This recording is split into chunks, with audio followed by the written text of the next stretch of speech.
Welcome to Silent Queen's Reckoning. I'm so glad you could join us today. Now let's dive right into the story. Chapter 1. The moment Lauren Ashford fired her husband's pregnant mistress in front of 500 guests. Her husband slapped her on a stage full of cameras. Lauren did not fall. She touched the corner of her mouth, looked at the blood on her fingertip, and smiled into the microphone. "Thank you, Miles," she said. "You just gave the board its final reason." The ballroom went silent.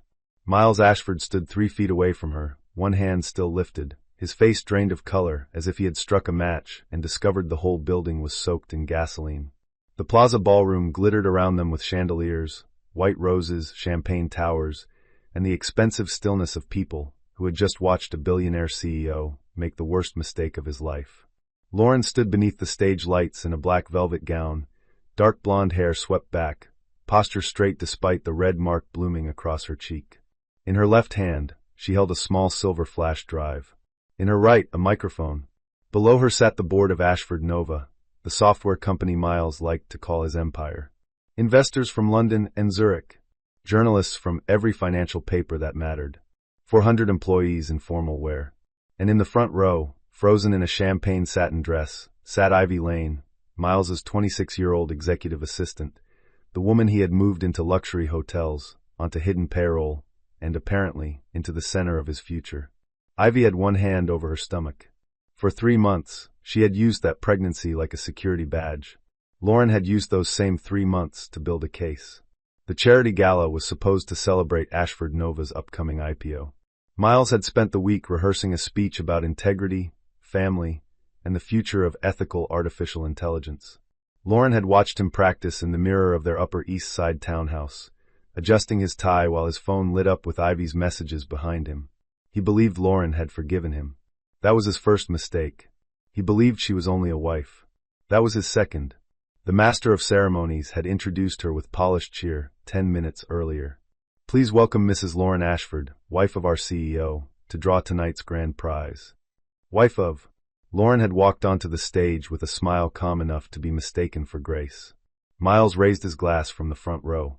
Ivy leaned toward him and whispered something that made him laugh. Lauren had looked directly at the control booth. Her assistant, Naomi Vale, locked the room's audiovisual system with a coded key. The ballroom screen lit up. The first slide showed hotel security footage. Miles and Ivy entering Suite 1108 at the Langford Hotel. His arm around her waist. Her head tipped against his shoulder. Timestamp, October 14th. Lauren and Miles's 17th wedding anniversary. The second slide showed bank transfers from a discretionary executive account to Ivy Lane under the memo Special Project Support. Total, $186,000. The third slide showed an ultrasound image Ivy had sent Miles. Text beneath it: "Once he is born, she will have to disappear." The fourth slide showed Miles's reply: "The old queen does not know the castle is already mine." A low sound moved through the ballroom. Not a gasp. Something uglier. Recognition. Miles had shot from his chair. "Turn it off," he shouted. No one did. Lauren advanced to slide 5. Ivy covered her face, but not before the photographers caught her. Lauren looked at the audience. "Ladies and gentlemen, before we raffle off a trip to Paris for a children's hospital, I want to clarify why Ashford Nova's charitable account paid for a Paris hotel suite last December, when no children's hospital staff were in Paris." Another slide. The invoice. Another. Miles and Ivy in the hotel lobby. Another. Expense approval signed by Miles. Lauren's voice stayed level. "Ivy Lane, effective immediately. You are terminated from all positions connected to Ashford Nova for fraudulent reimbursement, undisclosed personal relationship with the chief executive, and misuse of company-linked funds." Ivy made a small broken sound. Miles rushed the stage. Lauren turned toward him with the microphone still in hand. "Do not touch me." He grabbed her wrist. The sound crew caught his voice through the microphone. "Are you insane? The IPO is in 48 hours. "I know," Lauren said. "That is why I chose tonight." His face twisted. Then he slapped her. It echoed through the speakers. Someone screamed. Miles froze, suddenly aware of the cameras, the phones, the investors, the journalists, the 500 witnesses. Lauren turned her head back slowly. She could taste blood. For a moment, the room expected tears. It expected collapse. It expected the old script: shocked wife, regretful husband, private marital issue, public relations team, silence by morning. Lauren lifted the microphone. "Security," she said. "Please remove Mr. Ashford from the stage before he damages the company further." Miles stared at her. "This is my company."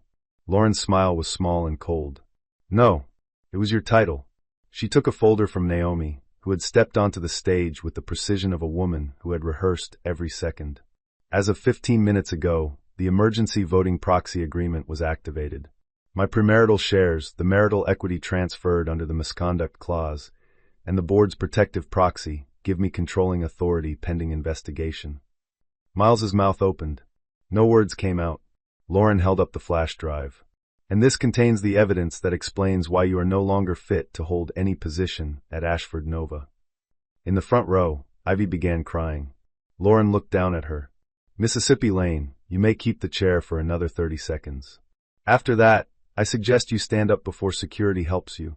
That was when the applause began. Not from everyone. Not at first. But from the back of the employee tables, one woman stood. Then another. Then Natalie Crane, the company's CFO, rose from the board table and clapped once hard. The sound spread. Miles was still on stage, cheek flushed with rage, while the room he thought he owned reorganized itself around the woman he had underestimated. Chapter 2. Lauren Ashford had not always been a wife on a program card. Before Miles became a magazine cover, she was Lauren Hale, top of her class at Columbia Law, a mergers and acquisitions attorney whose smallest deal had been worth more than most men at the gala would ever manage. She had negotiated hostile takeovers with hedge funds that smiled like sharks. She had dismantled poison pills. She had found hidden debt inside acquisition targets because a comma sat in the wrong place on an appendix. Miles met her when he was a brilliant young engineer with no capital and more ambition than discipline. He was charming then. Hungry, yes. Arrogant sometimes. But he listened when she spoke. He asked questions. He read the books she recommended. He said her mind made him braver. Lauren believed him. When Ashford Nova nearly failed in year 2, Lauren mortgaged the Tribeca loft her father had left her and wired the funds through a founder loan. When Miles needed a general counsel but could not pay market rates, she left a partner-track position and built the company's legal structure herself. When their children were born, Oliver first and then Sophie, she stepped back from public work because Miles said the company needed one stable parent at home. Just for a few years, he promised. A few years became 12. Her name became smaller on invitations. Mrs. Miles Ashford, wife of the founder, mother of 2. Decorative proof that the man with the impossible schedule still had a wholesome home. Lauren did not resent motherhood. She resented being erased and asked to call it love. The first sign of Ivy came through politeness. Ivy followed Lauren on social media. She sent a message saying she admired women who balanced family, elegance, and power. She asked for advice about navigating male-dominated corporate rooms. She called Lauren inspiring. Lauren read the message twice. Then she looked at Ivy's profile. Young, blonde, glossy, ambitious in a way that had not yet learned camouflage. Lauren did not respond immediately. She waited. Miles began mentioning Ivy more often. Ivy is efficient. Ivy understands pace. Ivy anticipated the Berlin deck before I asked. Lauren heard the rhythm beneath the words.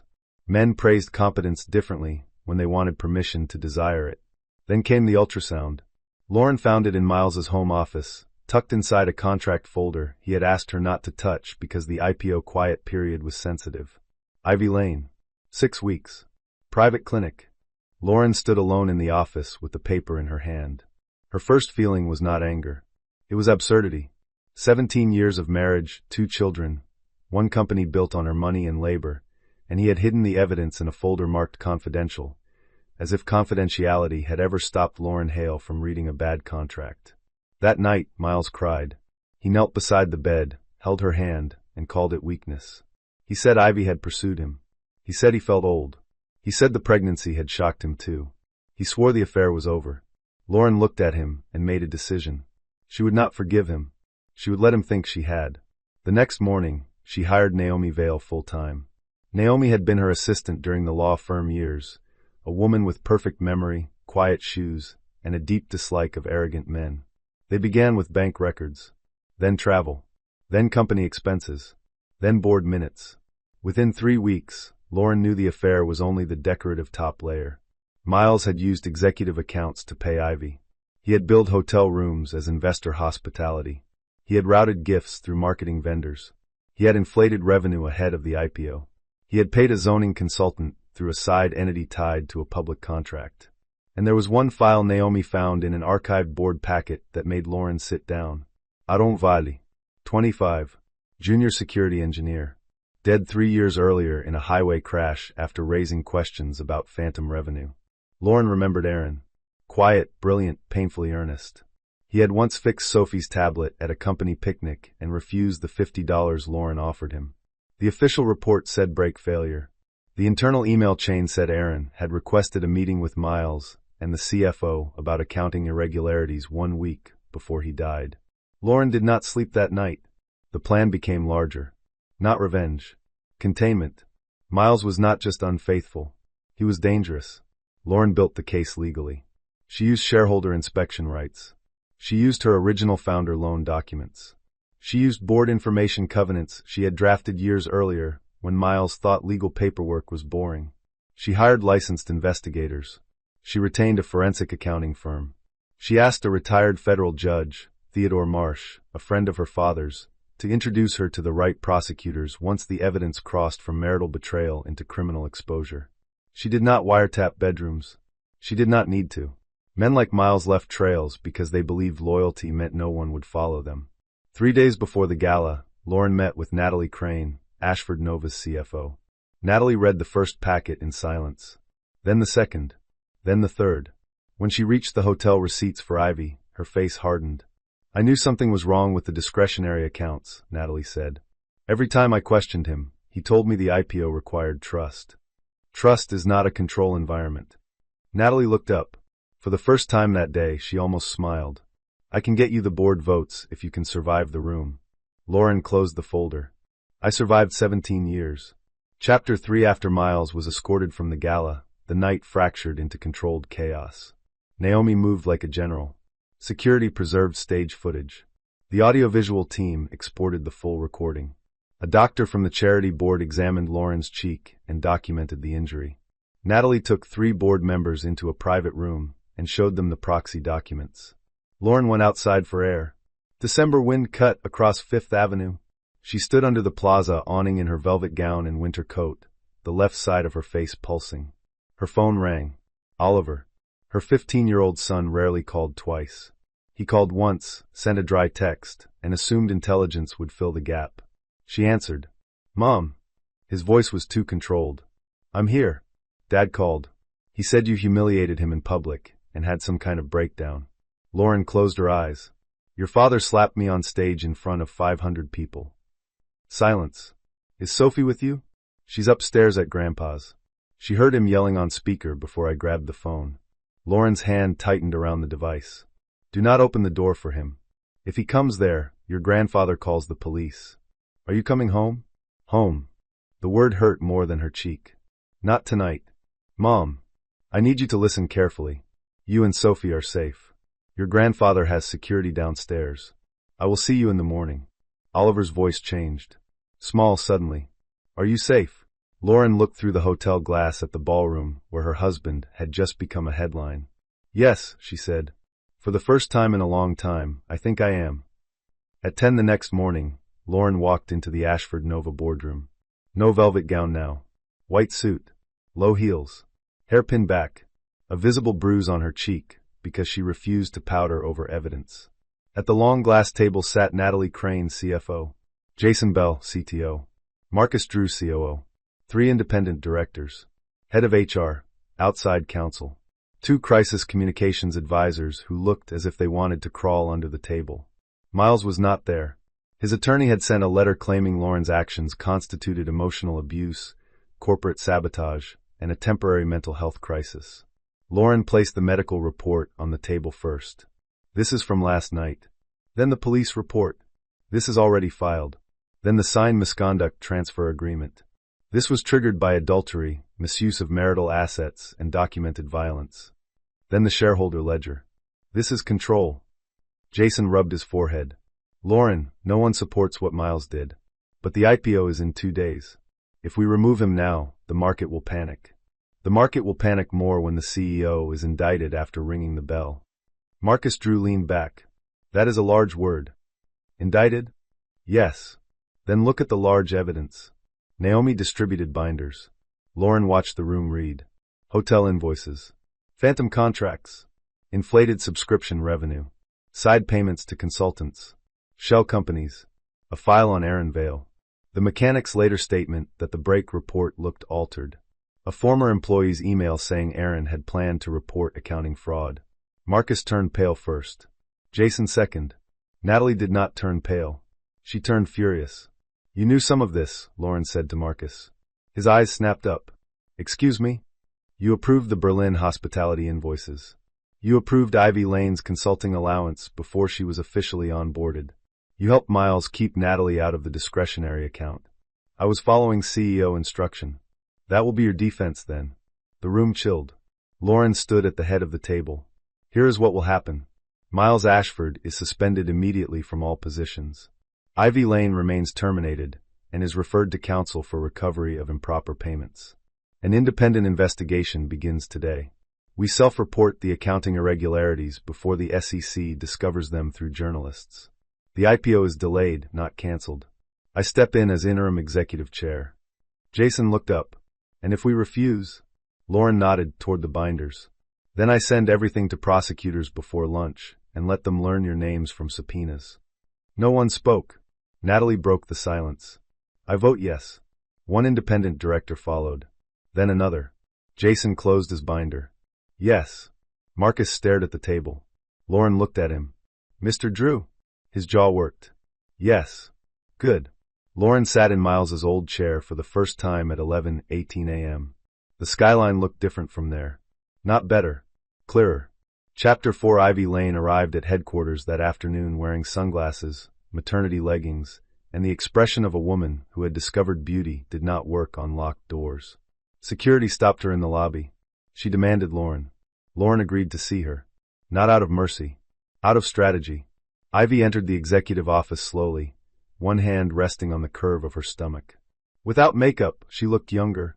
Not innocent, but young enough that Lauren felt the first unwelcome flicker of exhaustion. Hatred was easier when the other woman remained an image. Images did not tremble. Mrs. Ashford, Ivy said. Ms. Lane. Ivy's mouth tightened. I need my final pay. Your improper payments are under review. The baby is innocent. The baby did not submit fake invoices. Ivy's eyes filled. You don't know what he told me. Lauren leaned back. Tell me. Ivy swallowed. He said the marriage was dead. He said you were only staying for shares. He said you hated the company and hated him and used the kids to control him. And you believed him? I wanted to. That was the first honest thing Ivy had said. Lauren opened a folder. You received $186,000 through unauthorized channels. Ivy's face paled. Miles said it was a bonus. For what job? I worked constantly. And slept with the CEO. Ivy flinched. Lauren did not soften. There are two other men. Ivy went still. What? A real estate executive named Simon Hale. A personal trainer named Cole Reed. Both transferred money to you during the same period Miles did. I am not asking as a wife. I am asking as the controlling officer of a company recovering misappropriated funds. Were any of those transfers tied to fake emergencies? Ivy's lips trembled. I was desperate. That is not an answer. Tears slid down Ivy's face. Yes. Lauren looked at her for a long moment. Do you know whose child it is? Ivy covered her stomach with both hands. I repeated the test. It is Miles's. Lauren felt the room tilt only slightly. Not because she wanted Miles. Because betrayal kept finding new rooms. Ivy reached into her purse and pulled out a flash drive. I have messages. Transfers. Voice notes. Miles talking about the fake revenue. Miles saying Aaron Vale needed to be scared before he ruined everything. Lauren did not touch the drive yet. Why give this to me? Because Miles called me last night. He said if I talk, he will make sure I lose the baby and go to prison. He said no one would believe the mistress. Lauren's fingers curled against the desk. There it was. The familiar method. Threaten what a person loves and call it control. I cannot make you innocent, Lauren said. I know. I can get you counsel. If you cooperate fully, I can support probation on financial charges, employment later under supervision, and medical care during the pregnancy. But you will return every improper dollar you can. You will testify honestly. You will never contact my children. You will never publicly frame yourself as a victim of me. Ivy nodded quickly. I will. And one more thing. Ivy looked up. You do not get to use motherhood as a shield while refusing accountability. The baby is innocent. You are not. If you want to become someone worthy of raising him, start with the truth. Ivy began crying harder, but this time it did not look performed. Lauren let her cry for exactly 30 seconds. Then she pressed the intercom. Naomi, please call Ms. Lane's attorney and schedule a proffer session. When Ivy left, Natalie entered. Was that wise? Lauren looked at the flash drive on her desk. No. Then why? Because Miles is more afraid of her than of us. Natalie understood immediately. Then she has something. Yes. Do you trust her? Lauren gave a tired smile. Trust is for children in first marriages. I believe in corroboration. Chapter 5 Ivy's flash drive changed the investigation from corporate misconduct to criminal conspiracy. There were voice notes Miles had sent while drunk enough to be careless. Screenshots of instructions. Photographs of expense cards. Messages about Aaron Vale, the junior engineer who had died after finding revenue that did not exist. One message from Miles made Lauren read it 3 times. Aaron keeps pushing. Marcus says we can make the problem look accidental if needed. Marcus Drew, COO, the man who had voted yes in the boardroom with sweat under his collar. Lauren sent the evidence to outside counsel, then to Judge Marsh, who connected her to a federal prosecutor already reviewing the IPO filings. By morning, the case had a formal channel. By afternoon, Aaron Vale's parents sat in Lauren's old law firm conference room. His mother, Ellen, was 70 and small, with white hair pinned carefully at the back of her head. His father, Paul, used a cane and held a folder so tightly the corners bent. Lauren had dreaded this meeting more than the gala. It is easier to face powerful men than parents whose child was buried under a lie. Mrs. Ashford, Ellen said, were you part of the company when Aaron died? Lauren did not hide behind legal precision. Yes. Did you know? No. But I should have asked more questions. Paul looked at her for a long moment. Our son called us the week before the crash. He said he found something bad. He said people at the company were not what they seemed. Ellen opened the folder. Inside was Aaron's damaged phone. The police said the data was unrecoverable. We kept it anyway. Lauren took it with both hands. Thank you. Do not thank us, Paul said. Find out who killed our boy. The forensic team recovered partial audio within 48 hours. Aaron's voice was young, nervous, but steady. Mr. Ashford, these numbers are false. I have to notify the audit committee. Then Miles. You are a junior engineer. You do not understand executive finance. Then Aaron. I understand fraud. Then Marcus Drew's voice in the background. He is not going to let this go. The recording ended there. It was not enough alone, but it was enough to pull the thread. Marcus was brought in for questioning after prosecutors found payments from a shell vendor to the mechanic who had inspected Aaron's car. He tried to blame Miles. Then investigators showed him Ivy's messages, Aaron's audio, and bank transfers bearing his approval key. Marcus broke before midnight. He admitted to concealing payments. He claimed Miles ordered everything. He claimed he never knew anyone would die. Cowards love passive sentences. Miles disappeared that night. Not dramatically. No private plane. No cinematic escape. He drove north in a rented car under a false name with $200,000 in cash and a passport he should have known had already been flagged.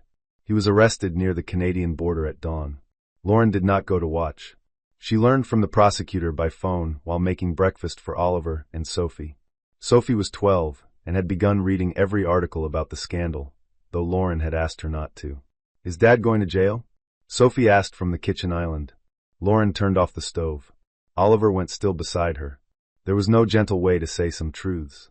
Only an honest one. Yes, Lauren said. I think he is. Sophie stared at her cereal. Did he kill that man? Lauren's throat tightened. The court has to decide that, but there is evidence he was involved. Sophie nodded too calmly. I hate him. Lauren crossed the kitchen and sat beside her daughter. You are allowed to be angry. I hate him, Sophie repeated, voice breaking. I know. Do you? Lauren pulled her close. Yes. Sophie cried into her shoulder. Oliver looked out the window, jaw clenched, trying to become a man too quickly because his father had failed at being one. Lauren reached for his hand too. You do not have to protect me from your sadness, she said. He did not look at her, but his fingers closed around hers. That morning, Lauren understood something revenge stories often forget. When the villain falls, the children still have to eat breakfast. Chapter 6. The press conference happened 2 days after Miles's arrest. Lauren stood at the podium in Ashford Nova's headquarters wearing a white suit. She left the bruise on her cheek visible. Not dramatic. Not enhanced. Just not hidden. Behind her stood Natalie, Naomi, the independent board chair, and 2 employee representatives. The logo behind them no longer read Ashford Nova. It read Aurora Nova. The old name was too stained to carry into the next market.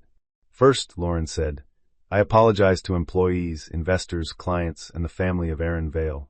Senior leadership failed to protect this company from corruption. I was part of that leadership structure, and I accept responsibility for helping rebuild what was damaged. Flashbulbs popped. Second, Miles Ashford has been permanently removed from every role. The company is cooperating fully with federal authorities. There will be no private settlements, no hidden documents, no protection for anyone who participated in misconduct. A journalist raised his hand. Mrs. Ashford, critics say you used your husband's affair and a domestic violence incident to stage a corporate coup. Lauren looked at him. A coup removes lawful authority. I activated legal shareholder rights after the CEO assaulted me in public and evidence showed financial misconduct. If that troubles anyone more than the misconduct itself, they should examine why. Another journalist stood. Did personal revenge motivate you? Of course, Lauren said. The room stirred. She continued. I am not a machine. My husband betrayed me, humiliated me, misused our marital assets, endangered our company, and allegedly helped cover up a young man's death. I felt rage. But rage did not create the bank records. Rage did not forge invoices. Rage did not send threatening messages. Rage did not strike me on stage. Evidence did not become false because I was angry when I found it. The journalist sat down. Natalie looked like she might applaud. Lauren moved to the next page. Third, the IPO will be delayed while we complete restatement and compliance review. We would rather ring the bell late with clean books than early with poison numbers. That line became the headline by evening. Clean books before bell. Investors did not flee. Some did. The shallow ones. But the serious funds waited. Lauren spent the next 6 months doing work far less cinematic than the gala and far more important. She rebuilt controls, replaced executives, restated revenue, sold non-core assets, met regulators until her throat hurt, testified in closed sessions, reviewed vendor files until midnight, took the children to therapy twice a week, answered Sophie's questions, let Oliver be angry without letting him become cruel. Ivy cooperated. She returned what money she could. She testified in front of prosecutors. She enrolled in online classes through a state university. Lauren placed her in a low-level administrative role in a remote division after legal clearance, under a manager who did not tolerate drama. Some people called that mercy. Lauren called it supervision with a chance attached. Ivy's son was born in late spring. She named him Noah. Not Ashford. Not after any man. Just Noah Lane. Lauren visited the hospital once. Ivy cried when she saw her. I don't deserve you being here. I am not here for what you deserve, Lauren said, looking at the baby.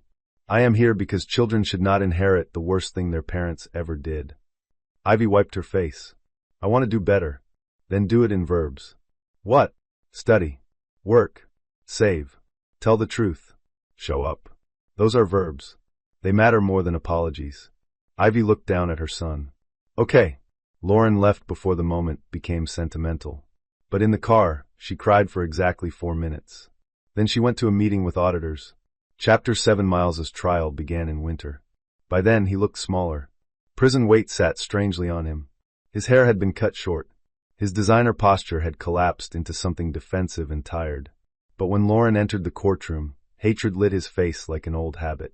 The charges included securities fraud, wire fraud, bribery, obstruction, conspiracy, and involvement in the events leading to Aaron Vale's death. The prosecution did not need Lauren to be perfect. That was fortunate.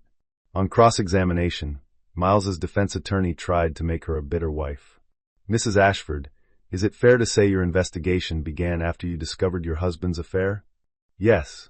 So this entire case began as personal revenge. It began with betrayal, Lauren said. It continued because the evidence led to crimes. You befriended Ms. Lane to gather information. She contacted me first. I responded carefully. You delayed confronting your husband for months. Correct. Because you wanted maximum damage. Lauren looked at the jury. Because women who confront powerful men without evidence are often called unstable. I wanted documents. The courtroom went still. The attorney shifted. You are asking this jury to trust a woman who publicly humiliated her husband at a charity gala. No, Lauren said. The prosecution is asking the jury to trust bank records, messages, sworn testimony, forensic accounting, and recovered audio. Whether you like me is irrelevant. At the defense table, Miles stared at her. For the first time, she felt nothing when he looked at her. Not love, not hatred, not even triumph. Just distance. The verdict came after 6 days. Guilty on the major counts. The sentence was long enough that Miles would be old if he ever came home. Outside the courthouse, reporters shouted questions. Are you satisfied? Lauren paused. No. Satisfaction belongs to victories. This was a consequence. Aaron Vale is still gone. My children still lost the father they thought they had. This company still has repairs to make. But justice has moved, and today that is enough. Ellen Vale, Aaron's mother, stood nearby with Paul. Lauren walked to them before she entered her car. Ellen took both her hands. You gave him back his name, Ellen said. Lauren shook her head. He kept his name. Miles tried to bury it. Paul, who had said little throughout the trial, looked at her with wet eyes. Then thank you for digging. Lauren carried that sentence with her longer than the headlines. Chapter 8. 3 years later, Aurora Nova rang the opening bell at NASDAQ. Lauren stood on the balcony in a cream suit with Natalie to her right, Naomi behind her, Oliver and Sophie in the front row below. Ivy stood near the employee section holding Noah's hand. No one at the exchange knew the full history of the little boy with bright eyes and a crooked bow tie. That was fine. Children deserved futures, not footnotes. The bell rang. Applause exploded. The stock opened higher than expected. Lauren smiled for the cameras because a CEO learns when smiling is part of the job. But the moment that mattered happened afterward, in a small side room where Sophie hugged her and said, I want to run something someday. Lauren smoothed her daughter's hair. Then learn how money works, how law works, and how people behave when they think no one is checking. Sophie frowned. That sounds exhausting. It is. Is it worth it? Lauren looked through the glass at the trading floor. If you build something that protects people, yes. Aurora Nova changed after the IPO. It became bigger than Miles's corrupted ambition had ever allowed.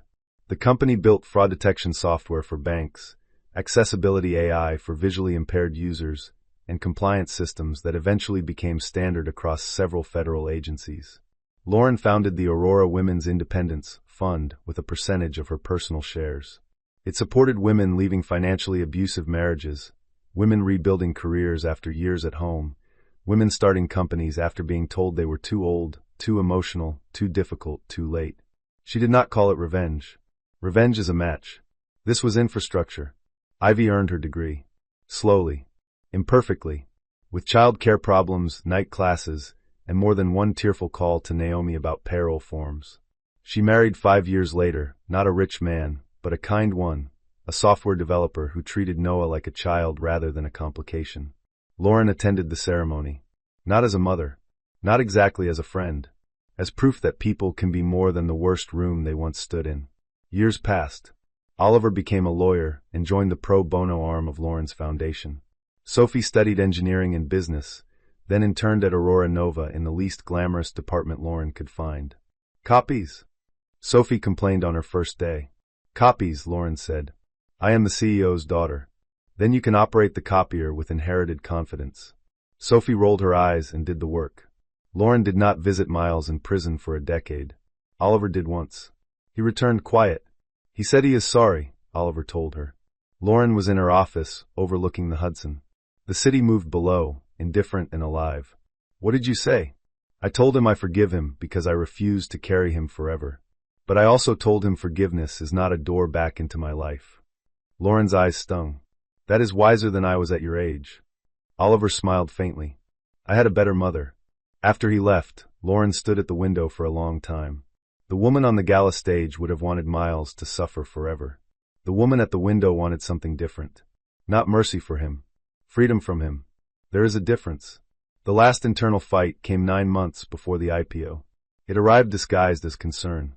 The independent directors requested a closed session without management. Natalie told Lauren before the email even reached her inbox because loyalty, unlike obedience, still tells the truth when the truth is inconvenient.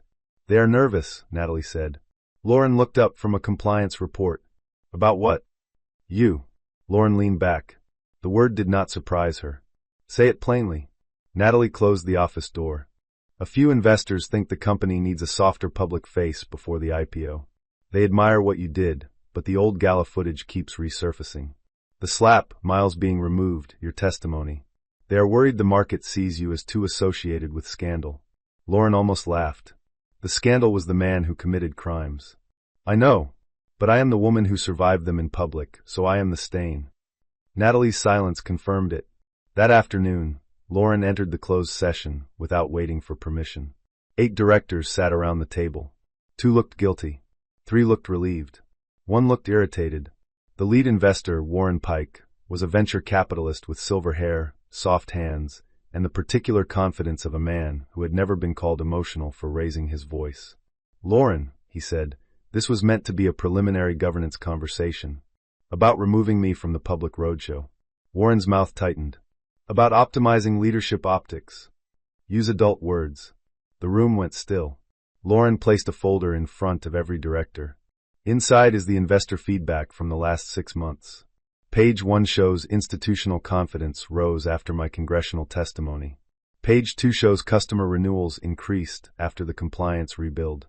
Page 3 shows female-led funds increased their position by 22% after we announced the Independence Fund. Page 4 shows employee retention improved after Miles's executive circle was removed. Warren did not open his folder. No one disputes your operational success. Then what do you dispute? Market temperament. Lauren looked at him. Mine or yours? His face colored slightly. She continued. You want me to stand beside the bell quietly while a polished man explains the company I rebuilt. You want the benefit of my cleanup without the discomfort of my story. That is not governance. That is laundering. One of the directors shifted in his seat. Warren exhaled. This is exactly the concern. You personalize strategic feedback. Lauren opened her own folder. No, Warren. I document it. She clicked the remote. The screen lit with a slide showing a private email chain. Warren Pike to 2 directors. We need someone less sharp for television. Lauren is brilliant, but the angry wife narrative caps valuation. The room froze. Warren's face went pale. That was private correspondence. Sent through a board account subject to governance review. You are proving my point. And you are proving mine. Lauren walked to the screen. The angry wife narrative did not cap valuation. It created trust because the market watched a woman choose disclosure when concealment would have been easier. It told employees that violence and fraud would not be dressed up as leadership. It told regulators that we would not hide behind a founder cult. And it told every client who has ever been lied to by a software vendor that this company now understands consequences. Natalie sat at the far end of the table, eyes bright. Lauren turned back to the directors. If anyone at this table believes I am too sharp to lead the IPO, vote now. I will accept the result. But do not ask me to become softer, so the men who tolerated Miles can feel less embarrassed about who finally cleaned up after him. No one moved. Not even Warren. The vote never happened. 2 weeks later, Warren resigned from the board, citing portfolio conflicts. His replacement was a former SEC enforcement director named Helena Ross, who asked harder questions, read every footnote, and became one of Lauren's fiercest allies. When the roadshow began, Lauren did not soften. She told investors the truth. She said the company had been compromised by founder misconduct and saved by governance. She said emotional loyalty had nearly destroyed shareholder value. She said no algorithm was innovative enough to excuse a corrupt balance sheet. At the London presentation, one fund manager asked whether she worried her reputation was too tied to a personal scandal. Lauren looked at him across the polished table. My reputation is tied to what I did after the scandal, she said. That is the only part one control. The fund doubled its allocation the next morning. By the time Aurora Nova rang the bell, the market no longer saw Lauren as Miles Ashford's angry ex-wife. It saw her as the woman who had turned a contaminated company into a disciplined one. That was not an accident. It was the second firing. Not of a mistress. Not of a husband. Of every room that thought a woman's rage made her less rational than the man who caused it. Chapter 9. 10 years after the slap, Lauren returned to the Plaza Ballroom. Not for revenge. For the annual gala of the Aurora Independence Fund. The chandeliers were the same. The stage was the same. The place where Miles had struck her was almost exactly where the podium now stood. Lauren arrived early and stood alone in the empty ballroom while staff arranged flowers. Naomi found her there. Heavy room. It used to be. And now? Lauren looked at the stage. Now it is just a room. By evening it was full. Not with investors waiting to be impressed by a corrupt founder, but with lawyers, founders, survivors, engineers, mothers, daughters, and men who had learned that allyship meant more than clapping after damage was done. Lauren stepped onto the stage to introduce the fund's newest grant recipients. No flash drive this time. No blood on her mouth. No husband rushing the stairs. Only a speech she had written herself. 10 years ago, she said, I stood in this room and believed the most powerful thing I could do was expose the truth. I was right, but only partly. Exposure is the first act. Rebuilding is the harder one. The room listened. A woman can survive betrayal and still need rent. She can win a court order and still need childcare. She can leave a violent home and still need a job, credit, health care, and someone who believes her before the video goes viral. Ivy sat near the front with Noah, now 10, and her daughter asleep against her shoulder. Natalie sat beside Sophie. Oliver stood near the back with a group of young lawyers from the foundation. Lauren continued. The goal is not to teach every woman to fight alone on a stage. The goal is to build a world where she does not have to. Applause rose. Lauren waited. If life slaps you, yes, stand up. But after that, do not spend the rest of your life swinging at the past. Build something the next woman can stand on. The applause became a standing ovation. Lauren did not think of Miles first. That was how she knew she was free. She thought of Aaron Vale, of Ellen and Paul, of the employees who kept their jobs, of Ivy, who had made terrible choices and then harder, better ones, of Oliver and Sophie, who learned the truth too young and still grew toward light. After the gala, Lauren walked out under the same winter sky that had cut her face 10 years earlier. Naomi handed her a coat. Where to? Lauren looked down Fifth Avenue, bright with traffic and cold air. Home. The word no longer hurt. It no longer meant a townhouse, a marriage, a photograph, or a man who promised forever while hiding invoices. Home was the life she had built after the lie. Home was the company made clean. Home was her children laughing in the kitchen. Home was the work still waiting. Lauren stepped into the car. The city moved around her, restless and shining. The book had not closed. It had become a map. And every morning somewhere, another woman would open a door, gather her evidence, lift her head, and begin. Subscribe for more stories of quiet strength, hidden truth, and the moment underestimated women take back their lives.